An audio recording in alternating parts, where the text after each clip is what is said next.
মেহেরপুরের গাংনী উপজেলার পশ্চিম মালসাদহ গ্রামে একটি তালাবদ্ধ গোডাউন থেকে বিপ্লব হোসেন নামে এক কাঠমিস্ত্রির মরদেহ উদ্ধার করেছে পুলিশ। বৃহস্পতিবার রাত 8:30টার দিকে খবর পেয়ে ঘটনাস্থলে পৌঁছে মরদেহটি উদ্ধার করা হয়। নিহত বিপ্লব বগুড়া সদর উপজেলার মৃত আনিসুর রহমানের ছেলে বলে জানা গেছে।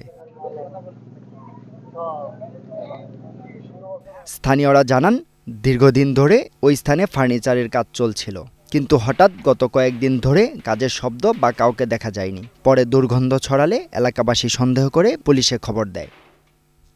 আইসে দেখছি, আমি জিজ্ঞেস করলাম কি বিষয়, তো বলছে লোকটা ঘরের মধ্যে উঠছে না, ডাকি হইলা।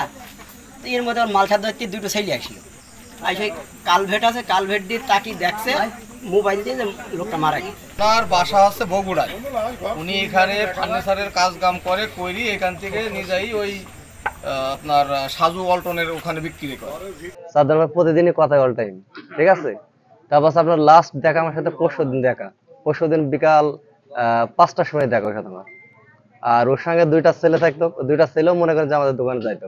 এই বাইরে তালা মারা, ভিতরে সিটকেন দিয়া লোক ওইখানে পড়ে আছে। আমি বললাম বাইরে তালা মারি তাহলে বাড়ালো কমেন দি, বললো ওরা সিঁড়ি দিয়ে যাওয়া আশা করে। মৃত্যুর সঠিক কারণ জানতে পুলিশের একাধিক টিম কাজ করছে। ময়না তদন্তের প্রতিবেদন পাওয়ার পর বিস্তারিত জানা যাবে। এখানে যে লাশ একটা মারা যে পড়ে আছে ঘটনা শুনে আমরা ঘটনাস্থলে পুলিশ আসছি। এখানে আশেপাশে সব ভালোভাবে পর্যবেক্ষণ করা হলো।